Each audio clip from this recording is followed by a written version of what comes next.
그리고 지금 55페이지 2007년 판례는 이게 이제 간접 점유가 사실 간접 점유가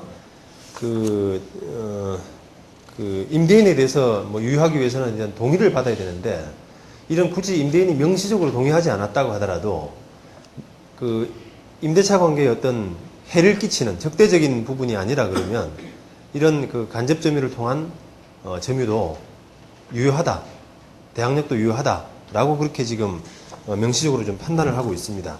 그 부분이 참 헷갈렸거든요, 예전에. 그래서 임대인이 동의받지 않은 그런 어떤 간접 점유 형태, 이런 부분들도 임대차에서 보호를 받을 수 있는지 하는 부분들이 헷갈렸는데 판단을 명시적으로 했고요. 그리고 제가 뭐 적어놓지는 않았습니다만, 이런 간접 점유가 굳이 친인척 간의 관계여야만 되느냐, 친인척 간의 관계여야만 되느냐, 다시 말하면 아까 을이 아버지고 병이 아들이다, 이런 관계여야만 되느냐, 아니면 뭐 그렇지 않아도 되느냐. 그런데 이 문제와 관련해서는 사실은 그동안의 판례들을 이렇게 보면 주로 이제 부부나 뭐 자녀 관계, 부모와 자녀 관계, 이런 관계에 있는 경우가 거의 대부분이었어요. 그래서 보통 임차인의 어떤 생각, 임대차 하는 사람들의 생각은 임대차 계약하면 보호받기 위해서 내가 들어가야 된다, 그런 생각, 내가 들어가야 된다, 내가 전입신고해야 된다 라는 생각이 꽉 박혀있기 때문에 다른 생각들은 많이 이제 못 하시더라고요. 그래서 거기서 조금 더 나아가서 내가 전입신고 안 하고 부인이라든지 자녀가 들어갔다, 그런 경우는 있었는데, 그 나머지 경우, 예를 들어서 내가 임대차 계약을 하고 친구를 들여보냈다, 이런 경우에도 대항력이 있다고 할 수 있느냐 하는 부분에 대해서는 논란이 계속 될 수밖에 없었어요. 사례가 별로 없었기 때문에. 그런데 이론적으로는 됩니다. 왜냐하면 간접 점유 형태로서도 가능한 거죠. 그리고 주민등록도 그 사람 이름으로 하면 되는 거고, 그렇게 해서 보호받는데, 그게 이제 낯설기 때문에, 그리고 불안하기 때문에 그런 관계를 잘 안 만듭니다, 임차인들이. 그런데 최근에 하급심 판례가 하나 난 것이 이 사실혼 배우자예요. 사실혼 배우자. 완전 남남은 아니지만 그렇다고 법률적으로 친인척이라고도 할 수 없는 그런 배우자의 주민등록도, 그런 배우자가 점유하고 주민등록을 하고 있는 부분도 대항력을 갖추는 것이다 라고 그렇게 판단한 부분이 있습니다, 하급심에서. 그리고 그 판단이 맞는 것 같습니다. 그래서 우리가 이제 경매에 임하실 때는 그런 부분들, 무조건 이게 임차인에 대한 뭔가만 보려고 하지 말고 세대별 주민열람을 통해서 누군가 들어와 있으면 어떤 관계일까? 예전에 뭐 그런 경우도 있잖아요. 예전에 있었던 전 임차인인데 나갔는데도 불구하고 그냥 주민등록만 두고 있는 경우, 이런 경우도 있을 수 있거든요. 이런 관계인지, 아니면 현 세입자와 어떤 모종의 관계 때문에 들어온 건지 하는 그런 부분들이 좀 면밀하게 살펴져야지 경매에서 이렇게 제대로 대항력 문제를 파악할 수가 있는 겁니다.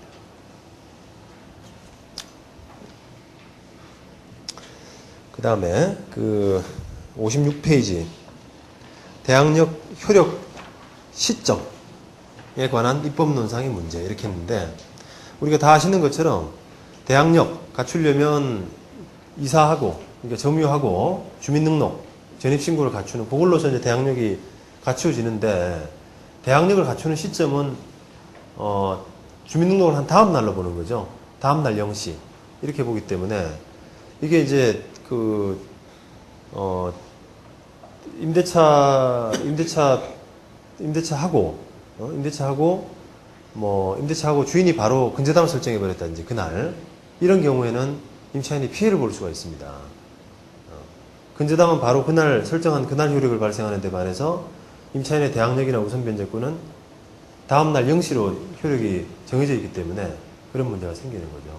그래서 이런 부분을 조금 입법론상으로 조금 손대야 되지 않느냐, 그럴 필요가 좀 있다는 겁니다.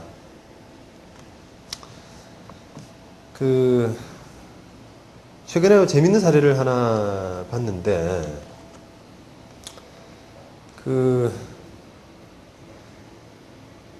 매매를 이제 하고, 매매를 했는데, 파신 분이, 임대차를 계속 하는 것으로, 그러니까 10억의 아파트를 팔았는데, 보증금 5억 정도는 그냥 임대차 보증금으로 묻어두고 자기가 계속 사니까, 나머지만 이제 건네 받는 것으로 해서 계약을 하고, 그 나머지마저도, 매수인이 돈이 없어가지고, 그걸 담보로, 그 아파트를 담보로 뭐 대출을 승낙해 주는 것으로, 그렇게 아마 계약을 했는 것 같아요. 그런데, 계약을 하고 나서 지금 새롭게 생긴 문제가, 잔금 치르면서 이제 계약을 마무리하면서 바로 대출 서류 협조를 해줘야 되는데, 대출 서류를 넣어주고 바로 근저당이 설정되면은 근저당의 효력은 그때부터 생기지 않습니까? 그죠? 그날 생기는데, 이 매도인이 임차인의 지위를 바뀌는 순간 그 대항력의 효력은 다음날 0시부터 생기거든요. 다음날 0시부터. 그러니까 이 대출 받은 금융기관과 자기와 어떤 순위 측면에서 밀리게 되는 그런 결과가 생기더라고요. 그래서 이런 경우에 사실은 판 사람은 아주 산 사람의 편의를 이제 봐주는 그런 여러 가지 배려를 했는데도 불구하고 이렇게 불이익을 입어야 되느냐, 손해를 볼 수밖에 없느냐 하는 부분이 그때 막 의논이 됐는데, 제가 볼 때는 별로 답이 없더라고요. 그렇다고 해서 대출을 하는데 협조를 안 해주게 되면 또 계약 위반이 될 수가 있고, 왜냐하면 그건 명시적으로 약속을 했기 때문에. 하여튼 어쨌든 임차인이 지금 대항력을 가지게 되는 시점과 관련해서는 여러 가지 거래 안전, 그러니까 우리가 계약 체결하는 그날에도 임차인 입장에서는 잔금 치르는 날에도 등기부등본을 떼가지고 어떤 변동이 있는지, 또 심지어는 다음 날에도 떼봐야 될 필요성이 있어요. 잔금 치르고 나서 다음 날. 왜냐니까 그날 잔금 치르고 들어갔는데 그날 건저당이 많이 설정됐다라고 하면은 그 건저당은 임차인의 대항력보다 앞서지 않습니까? 앞서기 때문에 그런 일이 있었는지를 확인하는 차원에서 다음날 한번 떼볼 필요도 있습니다. 보통은 잔금 주기 전에 한 번 더 떼보고, 떼봐서 이상 없으면 잔금은 내주고 이제 끝 이렇게 되는데, 확보를 못 하는 거죠. 만약에 임대인이 장난을 친다, 건저당을 설정해버린다 라고 하게 되면은 보호를 못 받죠. 물론 뭐 다음날 떼봐서 그런 것들이 확인된다고 한들 사실은 순위가 앞서지거나 뭐 어떤 할 수 있는 상황은 아니지만, 조금 더 사태 수습을 좀 빨리 할 수 있는 그런 차원에서 확인을 좀 하셔야 돼요. 이런 하여튼 근본적인 문제는 주민등록이 바로 주민등록을 한 때부터 생기는 것이 아니라 그 다음날 0시에 생기게 함으로써 발생하는 문제입니다. 전입신고를 하루 전날 해요? 마찬가지죠, 그래도. 전입신고를 그러니까 그런 이제 어려움 때문에 어떤 사람들은 계약하고 나서 바로 전입신고 하시는 분들도 계세요. 그죠? 네. 잔금 치르기 전에. 네, 근데 판례는 네. 해석을 이사한 다음날 0시로 보는 거예요. 두 개가 동시에 갖추어진 다음날 0시로 보는 겁니다. 이사와 전입신고. 네.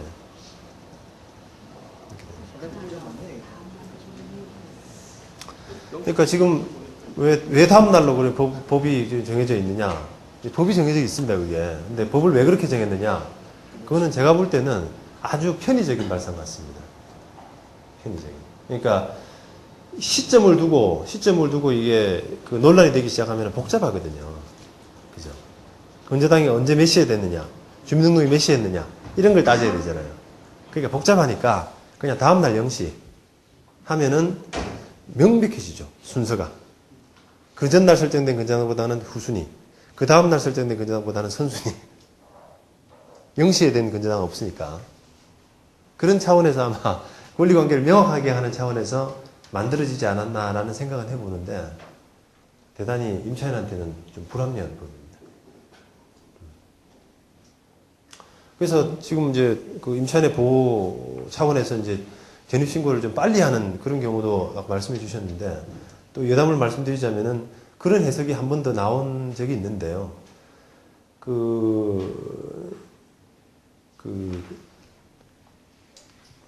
대항력은 그렇다 치고, 우선 변제권의 규정을 한번 보시면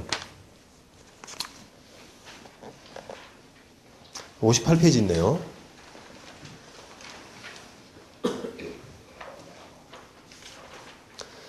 그 3조 1항의 밑에 부분입니다. 아랫부분. 3조 1항의 대항요건과 임대차 계약서상의 확정일자를 갖춘 임차인은 우선해서 보증금 변제받을 수 있다. 이렇게 돼 있죠. 그죠? 근데 이렇게 아까 그 세입자가 그 다음날 0시에 대항력을 갖춤으로써 그 오히려 시간순으로 전입신고는 그러니까 이사는 먼저 오전에 하고 오전에 전입신고를 했는데 도 불구하고 오후에 생긴 근저당보다도 오히려 처지는 그런 현행법상의 문제를 좀 개선해 보고자 법원에서 다른 시도를 한번 했었는데 하급심에서 대항력은 0시부터 다음날 0시부터 생긴다라고 하는 규정은 있죠. 근데 우선 변제권은 어떠냐? 우선 변제권은 지금 보시면 3조 1항의 대항요건이라 하면 점유와 전입신고거든요. 그것과 임대차 계약의 확정일자를 누르면 우선 변제권이 있다라고 했기 때문에 이 우선 변제권의 시기는 굳이 다음날 0시로 볼 필요가 있느냐. 그냥 그 갖춘 때로부터 그냥 예를 들면 이사, 전입신고, 확정일자를 다 오전에 했다. 라고 하면 그때 갖추는 것으로 보면 되지 않느냐. 우선 변제권만큼은. 그렇게 해서 임차인의 지위를 한번 도모해보고자 하는 판례가 있었는데 대법원에서 깨졌어요. 그러니까 이 3조 1항의 대항요건과 라고 하는 그 해석에서 그 대항요건과라는 것은 단순히 그 전입신고와 확정일자를 전입신고와 이사한다는 그 요건을 갖춘다는 의미가 아니라 그 시기까지 같이 포함하는 것이다. 대항력이 발생하는 시기까지. 그렇게 해서 우선 변제권의 효력도 마찬가지로 다음날 0시로 생기는 것으로 그렇게 해석을 하고 있습니다. 지금 현재. 그래서 현행법상으로는 땡길 수 있는 방법이 없어요.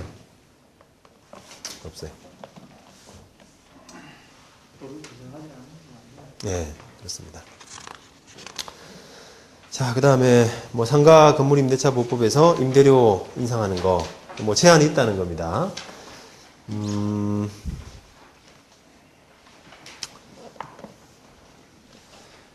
이제 간혹 잘못 뭐 알고 계신 분들은 뭐 12% 제한을 매년 12%로 알고 계신 분들이 있으세요. 근데 잘 해석해 보면은 그렇지도 않을 수 있다는 겁니다. 왜냐하면 임대차 계약을 만약에 2년간 임대차 계약을 했어요. 그래서 2년간 하고 그 2년 뒤에 갱신을 하는데 이 임대차 보호법이 물론 이제 임대차 보호법이 적용이 안 되는 임대차 계약은 사실은 뭐 12% 룰을 뭐 지킬 필요 없죠. 마음대로 하면 되는데 임대차 보호법이 적용되는 임대차 계약에서는 그 12% 룰을 지켜야 되는데 그 12%라는 것이 1년에 12%냐 반드시. 그러면 2년짜리 계약을 했을 때 다음에 올릴 수 있는 그 계약은 2년 쉬었으니까 24%까지 올릴 수 있느냐 하는 부분이 논란이 될 수 있습니다만 24%가 아니라 12%입니다. 올릴 수 있는 부분이. 왜냐하면은 이게 갱신할 때마다 올릴 수 12% 범위 내에서 할 수 있도록 되어 있어요. 갱신할 때마다 법에는. 그래서 이 2년 계약을 하고 갱신할 때 그 종전 차임의 12%까지 올릴 수 있다. 이렇게 되어 있거든요. 그래서 그 임대인 입장에서는 차임을 좀 많이 올리고 싶다라고 하면은 계약 기간을 1년 단위로 하셔야 돼요. 1년 하고 올릴 때 12%, 또 올릴 때 12% 이렇게 올리셔야 됩니다. 3년치 이렇게 했다가 3년 뒤에 올리려고 36% 올릴 수 없단 말입니다. 갱신할 때 종전 차임의 12% 올릴 수 있도록 돼 있어서까지 그렇게 제한되어 있습니다.